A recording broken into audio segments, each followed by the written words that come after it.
Assalamualaikum warahmatullahi wabarakatuh. Apa kabar sobat-sobat semuanya? Semoga kita dalam keadaan sehat jasmani dan rohani, tidak kekurangan satu apapun. Amin ya robbal alamin. Bab 2393, memotong rumput dan memusnahkan akarnya. Pada awalnya, Li Fugui tidak menganggapnya serius. Lagi pula benda ini telah hilang selama ribuan tahun. Siapa yang tahu di mana benda ini disembunyikan? Tapi sekarang, dia memikirkan catatan di buku-buku kuno dan penampakan naskah anjing laut, burung, dan serangga di bawah. Dia sangat yakin, benda ini adalah segel giok yang legendaris. Bersemangat, Li Fugui berdiri perlahan, lalu bungkus dengan hati-hati.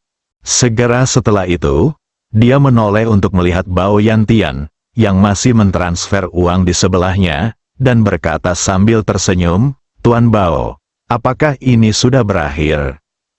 Bao Yantian menatap Li Fugui dengan sedih, dengan air mata berlinang, dan tersedak dan berkata, "Ini akan segera berakhir.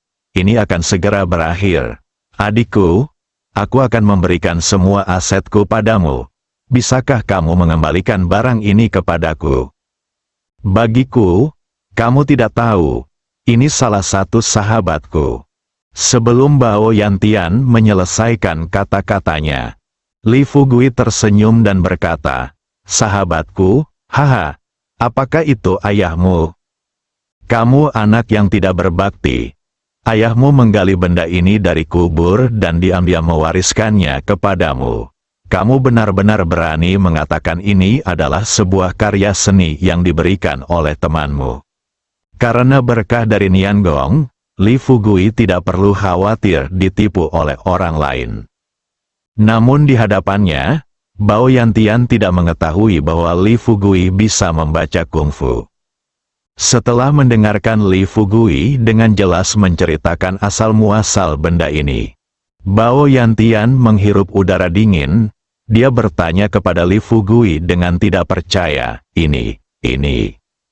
"Bagaimana kamu tahu? Saya satu-satunya yang tahu tentang masalah ini sejauh ini." Li Fugui menyeringai, "Nak, buka matamu dan lihat lebih dekat. Lihat siapa aku." Bao Yantian membuka mulutnya dan menatap Li Fugui dengan hati-hati. Li Fugui melihat pihak lain tanpa mengucapkan sepatah kata pun. Dia berpura-pura pintar dan berkata kepadanya dengan serius, "Saya akan mengatakan yang sebenarnya hari ini. Saya ayahmu. Ingat saat itu, ketika saya menyerahkan hal ini kepada Anda, apa yang saya katakan kepada Anda? Ayah, saya tidak ingin Anda menguangkan apa yang saya berikan kepada Anda, dan kemudian melakukan bisnis yang serius dan mengembangkan keluarga Bao. Tapi kamu, apa yang kamu lakukan? Kamu bajingan kecil. Setelah kamu menghasilkan uang dengan barang-barang yang kuberikan padamu, kamu datang ke tempat ini untuk melakukan hal-hal yang mencurigakan. Sekarang setelah aku muncul di hadapanmu, kamu masih bisa mengatakan bahwa aku adalah temanmu. Apakah maksud Anda bahwa Anda dan saya begitu tidak layak dihormati dalam pikiran Anda?" Pikiran Bao Yantian menjadi kosong. Dia terus bergumam, Apa yang terjadi di sini, ayah? Apakah kamu benar-benar ayahku, Li Fugui?" Berkata dengan dingin, "Jika kamu tidak percaya, kamu bisa bertanya padaku sekarang." Saya tidak bisa menjawabnya dengan akurat. Pikiran Bao Yantian berpacu, dan hal pertama yang dia pikirkan adalah ulang tahun ibunya. "Kalau begitu beritahu aku dulu, kapan ulang tahun ibuku?" Sambil menanyakan pertanyaan ini, Bao Yantian sudah mulai membaca dalam hati. Setelah Li Fugui menggunakan kekuatan pikirannya untuk memahami pikiran orang lain, dia dengan santai berkata, "Festival pertengahan musim gugur." Bao Yantian tersandung dan mundur 2 langkah, dia menggosok matanya. Tunggu sampai dia melihat Li Fugui lagi. Dia terkejut saat mengetahui bahwa anak laki-laki di depannya agak mirip ayahnya. Sebenarnya, Bagaimana Li Fugui bisa menjadi ayah Bao Yantian? Alasan mengapa Bao Yantian memiliki ilusi ini saat ini sepenuhnya karena dia tidak dapat memahami semua yang terjadi hari ini. Jadi dia hanya bisa secara tidak sadar meyakinkan dirinya sendiri untuk mempercayai kebohongan Li Fugui. Li Fugui memukul saat setrika masih panas. Saya bertanya balik kepada Bao Yantian, izinkan saya bertanya sekarang. Apakah hanya Anda yang mengetahui bahwa benda ini ada di tangan Anda, putra Anda, cucu saya, ditambah istri Anda dan yang lainnya? Tidakkah ada di antara mereka yang tahu? Yantian mengangguk, sambil menyeka air matanya. Dia berkata, saya tidak tahu. Bukankah kamu sudah memberitahuku? Kamu tidak boleh membiarkan aku memberitahu siapapun tentang kepemilikanku atas benda ini. Awalnya, aku berencana untuk mewariskan benda ini kepada putraku, cucumu, ketika aku berusia 70 tahun.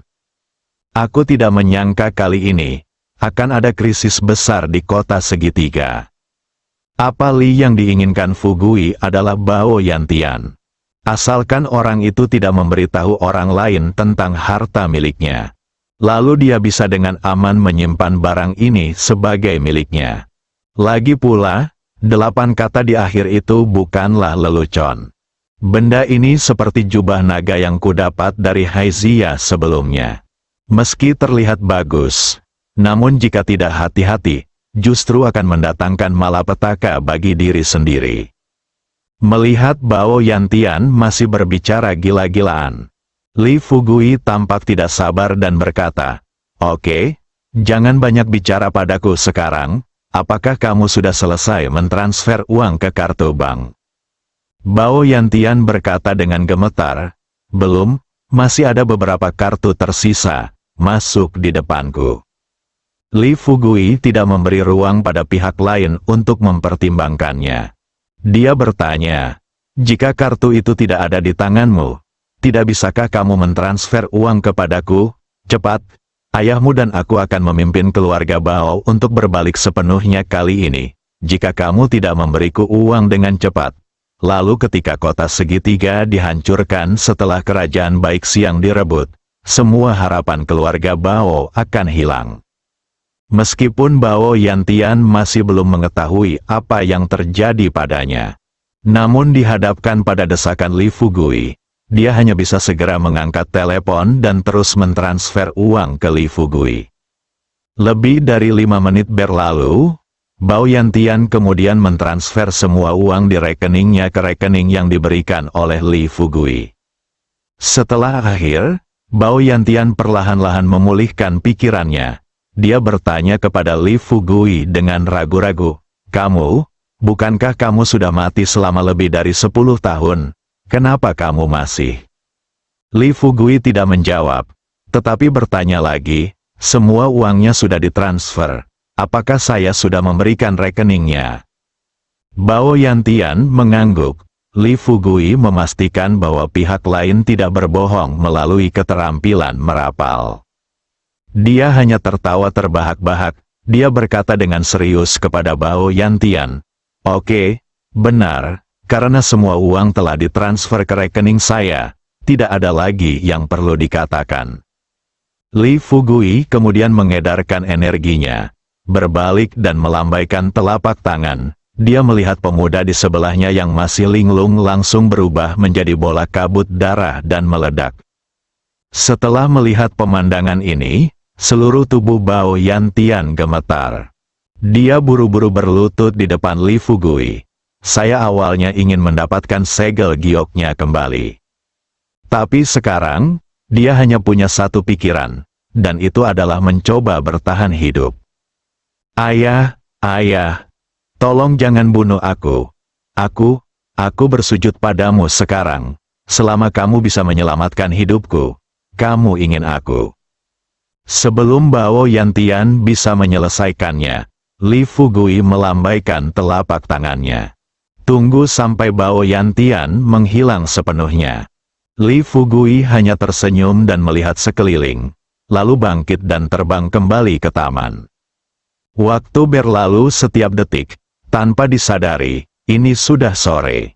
Setelah Li Fugui tiba di taman, dia meminta Sister Ming pergi ke sisi lain gunung untuk menghubungi departemen terkait guna bersiap menerima puluhan ribu staf biasa ini. Dia, Kui Piao dan Chang Qiong tinggal di sini untuk mengatur semua orang agar mundur. Saya sibuk sampai dini hari. Li Fugui membenarkan bahwa tidak ada seorang pun di 3 taman itu. Jadi dia tersenyum pada Kui Piao dan Chang Qiong dan berkata, "Kalian pergi ke Laoshan dan tunggu aku. Aku akan datang menemuimu nanti." Kui Piao dan Chang Qiong sama-sama memasang ekspresi penasaran di wajah mereka. Kui Piao bertanya dengan suara rendah, "Apalagi yang kamu rencanakan?" Li Fugui berkata terus terang, "Bukan apa-apa. Saya merasa tidak nyaman di taman ini." Chang Qiong telah lama berhubungan dengan Li Fugui, dan dia melirik ke arah dia melihat melalui pikiran Li Fugui dan tersenyum pada Kui Piao dan berkata, "Saudara Kui Piao, ayo kita pergi ke gunung dan menonton, kamu akan tahu nanti." Dia dan Chang Qiong baru saja mundur. Li Fugui kemudian menggunakan seni mengamati langit dan bumi. Ketika tubuhnya sebesar gunung yang banjir, dia tidak akan memasuki kota segitiga. Banyak tentara bayaran yang bersembunyi di hutan lebat di sekitar kota segitiga benar-benar tercengang saat melihat situasi ini.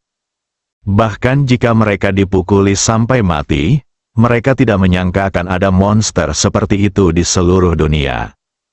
Dibutuhkan kurang dari sebatang rokok. Setelah seluruh kota segitiga dihancurkan dengan tanah oleh Li Fugui, dia mengumpulkan energinya dan terbang sampai ke puncak gunung Laoshan. Setelah Kui Piao menunggu Li Fugui mendarat, dia tidak bisa menahan senyum dan bercanda. Apakah perlu untuk meratakan tempat ini? Li Fugui tentu saja berkata sambil tersenyum, "Mengapa kita tidak bisa melakukannya? Jika tempat ini terus dipertahankan, saya tidak tahu apa yang akan terjadi di masa depan. Akankah ada orang yang datang ke sini dan membuat kerusakan?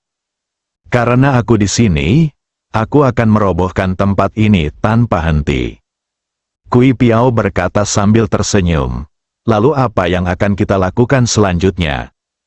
Li Fugui berkata dengan senyuman alami, "Kembali dan istirahat." "Oh, apakah kamu masih berencana membantu Suster Ming menghadapi akibatnya?" Li Fugui lebih tahu, Sister Ming pasti sangat sibuk malam ini. Lagi pula, puluhan ribu orang telah dievakuasi. Bahkan mungkin departemen terkait di sini tidak menyangka akan ada begitu banyak orang yang dipulangkan sekaligus. Seperti yang diharapkan Li Fugui, dia kembali ke hotel bersama Kui Piao dan Chang Qiong, dan Sister Ming mengambil peran sebagai panglima tertinggi, memimpin rekan-rekan dari departemen terkait untuk mengevakuasi staf. Mereka sibuk sampai pagi hari berikutnya sebelum kembali. Ketika Sister Ming memasuki kamar Li Fugui, Kui Piao, Chang Qiong, Hua Duo dan lainnya sudah sarapan di kamar. Setelah semua orang melihat Sister Ming memasuki pintu, Kui Piao berbicara lebih dulu. Sambil tersenyum pada Sister Ming, dia berkata, "Direktur Ming, sepertinya Anda telah menyelesaikan pekerjaan Anda sekarang, bukan?" Senyuman tak berdaya muncul di wajah Sister Ming. Sambil duduk di sebelah Li Fugui, dia tidak bisa menahan diri untuk tidak mengeluh. "Saya tahu sekarang seberapa lemahnya orang-orang di bawah ini. Awalnya, saya pikir saya sudah mengatur segalanya. Setelah anggota staf ini dikirim, mereka bisa mengaturnya secepat mungkin. Alhasil, setelah personel diserahkan kepada mereka, orang-orang ini justru mengatakan ingin bernegosiasi dengan departemen lain." Hua Duo tertawa kecil di sampingnya dan berkata, "Saudari Ming Ming, apakah sekarang kamu sadar betapa menyebalkannya berhubungan dengan orang-orang ini? Telah melakukan kontak dengan orang-orang ini, tentu saja, beberapa dari mereka sangat mampu melakukan sesuatu. Tetapi kebanyakan dari mereka, terutama mereka yang telah menjadi pemimpin, sangat pandai dalam mendorong batasan. Semua orang takut mengambil tanggung jawab. Saudari Ming melambaikan tangannya dengan tidak sabar. Jangan bicara lagi. Sekarang masalah di kota segitiga telah diselesaikan. Apakah kita akan pergi jauh ke dalam gunung asap setan? Li Fugui berdiri. Dia berkata terus terang kepada semua orang. Karena Sister Ming telah mengungkitnya, izinkan saya membicarakannya sekarang di depan semua orang. Kali ini kami, Kui Piao, Sister Ming dan yang lainnya akan pergi jauh ke Laosian, dan kami akan melakukannya pertama. Setelah pengamatan kita benar-benar harus masuk jauh ke dalam Gunung Fumo. Hampir tidak mungkin menggunakan energi kita untuk menjelajah dari udara atau langsung mencapai bagian dalam Gunung Fumo untuk menemukan lokasi Pavilion Fumo. Jadi dalam setengah hari ke depan, kita perlu berpencar dan membeli semua makanan yang dibutuhkan untuk memasuki Gunung Pengasap Setan. Kami akan berusaha untuk sepenuhnya merebut Pavilion Pengasap Setan dalam waktu 7 hari. Guru Tao Qianhe yang berdiri di sampingnya terkekeh dan berkata, "Guru, Anda tidak perlu bersusah payah seperti itu, bukan? Ada hutan dalam jarak 100 mil dari Gunung Fumo. Saat kita memasuki hutan sebesar itu gunung, apakah kita masih harus khawatir menemukan seseorang? Tidak dapat menemukan apapun untuk dimakan?" Li Fugui berkata sambil tersenyum. "Bukannya aku khawatir tidak dapat menemukan apapun untuk dimakan. Kuncinya adalah bahwa makanan di dalamnya harus bisa dimakan, kan? Siapa yang tahu kalau makanan di dalamnya akan dimakan orang lain? Dengarkan aku, seperti kata pepatah, berhati-hatilah dan berlayarlah selamanya. Sebaiknya kita berhati-hati dalam apapun yang kita lakukan." Kui Piao cukup setuju dengan pengaturan Li Fugui. Dia mengangguk dan tersenyum. "Itu benar. Kamu teman-teman kita juga tahu bahwa Laosian hanyalah cabang dari Gunung Fumo. Setelah kita masuk, jika tidak ada yang membimbing kita mungkin tidak bisa keluar dari Laosian dalam 1 hari. Sekarang, apalagi masuk jauh ke dalam pedalaman Gunung Fumo. Selain itu, orang lain tidak mengetahui situasi di Pavilion Fumo.